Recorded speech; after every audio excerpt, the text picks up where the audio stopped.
Marami ang nagulat sa pagkakadampot sa tatlong Pilipino sa Hainan, China sa alegasyon na sila ay mga espiya ng Pilipinas. Sila si David Cervantes, Albert Endencia at Natalie Pizardo. Ayon po sa China, umamin daw sila sa pang-espiya para sa tinatawag nilang Philippine Spy Intelligence Services at Philippine Intelligence Agency. At ang isa sa kanila, noong Oktubre pa raw dinampot ng China pero ngayong Abril lamang inanunsyo ang pagkaka-aresto sa kanila. Pero kung paniniwalaan si retired Rear Admiral Romel Ong na nagtuturo ngayon sa Ateneo School of Government, maring ito po ay kaso ng hostage diplomacy o kung tawagin ay palit-ulo.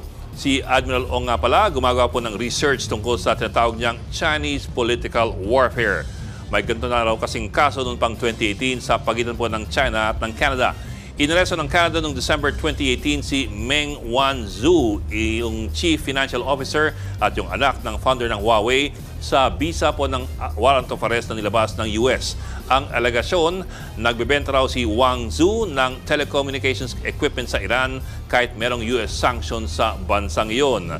Ngayon, makalagpas o makalipas lamang ng isang linggo, inaresto naman ng China ang dalawang Canadian sa China, si Michael Kovrig at si Michael Spavor. Ang akusasyon sa kanya, espionage din.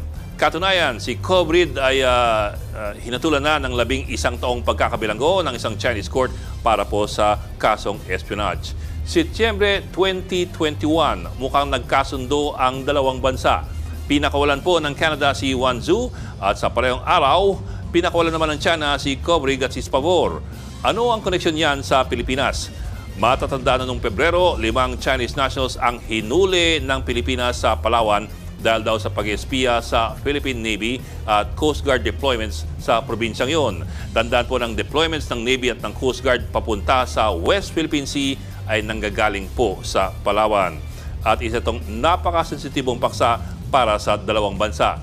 Nagkataon pa na ang tatlong Pilipino na hinuli ng China galing din sa Palawan. Katunayan, sila po ay mga scholar ng Hainan, China, pinaral ng ilang taon ng Chinese government sa Hainan Normal University. Sina Cervantes at Pizardo, bahagi pa ng unang batch ng scholars noong 2018, habang mula sa second batch noong 2019 naman si Endencia. Kaya't ito po ay bagay na nakapagtataka ayon kay Admiral Ong. Dahil sigurado daw na dinaan ng Chinese government ang mga scholar na ito sa isang matinding vetting at background checks bago sila ampunin bilang mga scholar ng China.